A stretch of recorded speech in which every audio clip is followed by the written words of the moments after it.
నరసింహ శతకం.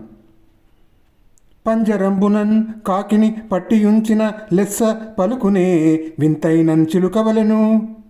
గార్ధబంబును తెచ్చి కల్లెము ఇంపుగ వేయ తిరుగునే గుర్రంబు తీరుగాను. ఏనుబోతును ఒగి మావటీడు శిక్షించిన నడచునే మదబారణంబువలెను. పెద్ద పిట్టకు మేతన్ పెట్టి పెంచినన్ క్రొవ్వి సాగునే వేటాడు డేగవలెను. కుజనులను తెచ్చి నీ సేవ కొరకున్ పెట్ట వాంఛతోన్ చేతురే భక్తవరులవలెను.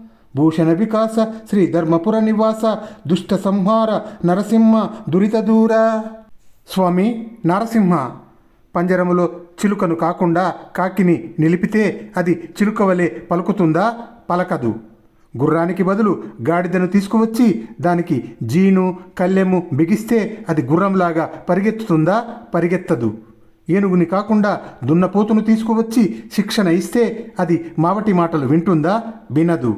వేటాడు డేగను వదిలివేసి పెద్ద పక్షికి మేత పెట్టి పెంచితే అది బాగా కొవ్వెక్కి కూడా డేగలాగా వేటాడుతుందా? వేటాడదు. అలాగే నీ భక్తులను కాకుండా వేరే వాళ్లను, మోసగాళ్లను, కుజనులను తెచ్చి నీ సేవ చేయమంటే, నీ పూజ చేయమంటే చేస్తారా? చేయరు. ఆభరణాలచే ప్రకాశిస్తూ శుభకర్మగు ధర్మపురాణ నివసిస్తూ దుష్టులను సంహరిస్తూ ఉండే నారసింహస్వామి, పాపుల పాపాలను పోగొట్టవయ్యా. నమస్తే నమస్తే నమః.